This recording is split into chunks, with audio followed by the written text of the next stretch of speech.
So MSNBC has just hired another Fox News alumni, George Will. Now here's just a short sampling of what George Will's about. Well, global warming is socialism by the back door. I mean, the whole point of global warming is it's a rationalization for progressives to do what progressives want to do, to micromanage the lives of the American people. Our shower heads, our toilets, our bathtubs, our garden hoses, everything becomes involved in the exigencies of rescuing the planet. Second, global warming is a religion in the sense that it's a series of propositions that can't be refuted. So global warming is socialism and religion. That's according to new MSNBC hire George Will. Well, it's great to have him on board the channel. What happened to MSNBC? So MSNBC was the lean forward network, supposed to be progressive. They were progressive at one time. I have a video on that, which I'll link to above somewhere right now. They were a progressive channel. Now the network has gone completely nuts. So in the past few months, they've hired Megyn Kelly for an NBC News show, Greta Van Susteren for MSNBC at 6 p.m., Nicole Wallace for MSNBC at 4 p.m., Hugh Hewitt for a weekend show, and now George Will as a contributor. Megyn Kelly, formerly Fox News. Greta Van Susteren, formerly Fox News. Nicole Wallace worked for George Bush. Hugh Hewitt, a right-wing radio guy that nobody heard of until MSNBC put him on air. And George Will, a Fox News contributor, who, by the way, also thought that Bill O'Reilly, was too harsh on Ronald Reagan. Yeah. So, what did happen to MSNBC? Why is this happening now? So, Ryan Grimm has a great article out in HuffPost. So, he kind of breaks down what is happening at MSNBC and why it doesn't really make any sense strategically. So, let's get to some quotes here. Since the election of Trump, MSNBC's liberal primetime programs hosted by Chris Hayes, Rachel Maddow, and Lawrence O'Donnell have surged not just in ratings, but in the share of the cable news audience they're capturing. Maddow has been the top show on cable news in the key demographic for 2 months running, an inconceivable achievement at MSNBC. So, while MSNBC is hiring all these right-wing pundits, the most liberal shows, Hayes, Maddow, and Lawrence O'Donnell, are the most popular. They're completely counteracting what's working for them.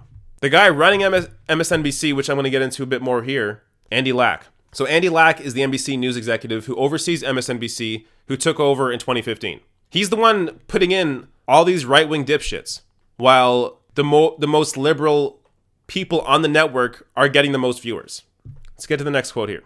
Hayes, Maddow, O'Donnell, the entire primetime lineup is doing record numbers, and Lack can't stand it. It makes him furious, said one senior MSNBC source, echoing the sentiment of many other insiders who spoke to HuffPost only on the condition of anonymity. So these are people working at MSNBC who see what Andy Lack is doing and see how insane it is to keep hiring these right-wingers when the most liberal people on the network are getting the most viewers. And the proof isn't in just those three, but it's also in when right-wing shows or more right-wing shows air.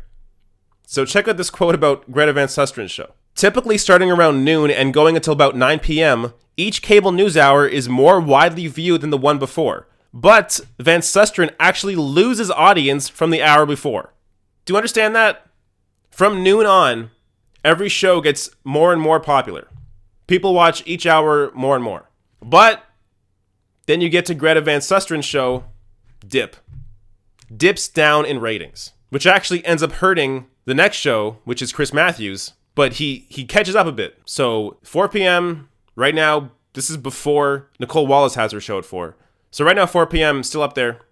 Dip, Greta Van Susteren, right-winger, back up, or getting back up with Chris Matthews. And then you have Chris Hayes, Maddow, and Lawrence, which Maddow is the peak of that. Lawrence gets a bit less, but he still keeps a good chunk of those viewerships. So there is definitive proof that right-wingers on the channel are not getting as many viewers. But despite that, they're hiring more. Last quote here. Now this one kind of really threw me because I didn't realize this was the case. More people are watching AM Joy than the network's most celebrated morning program, Morning Joe. On Saturdays, 981,000 people watched the program, and 810,000 tuned in on Sundays. Now, compare that, I forgot to put the quote in here, but compare that to Morning Joe, which has 849,000 viewers. So Morning Joe gets 849,000 total viewers. Joy Reid actually beats Morning Joe. Now, I'm no fan of Joy Reid. I think she is a fake progressive. She's fantastic at hitting the right wing, no doubt about it. But there's no introspection there. There is no looking in on the Democratic Party and criticizing them for their mistakes. She doesn't do any of that. She's a complete Democratic apologist. But she hits the right wing well, which apparently viewers like. Now remember, cable news viewers tend to be older. For them, Rachel Maddow is very progressive. For the rest of us who are online, realize Rachel Maddow is not as progressive as she used to be. She doesn't hit Democrats. She doesn't try to improve the Democratic Party like us online do. But still, the viewership shows that viewers like seeing people who hit the right wing. So how do they capitalize on that? Hire Greta Van Susteren. Hire Megyn Kelly. Hire Nicole Wallace. George Will. Hugh Hewitt. Hire all of these conservative right-wingers, despite the fact that your most popular shows are liberal shows. So what happened to MSNBC? Andy Lack. That's what happened to MSNBC.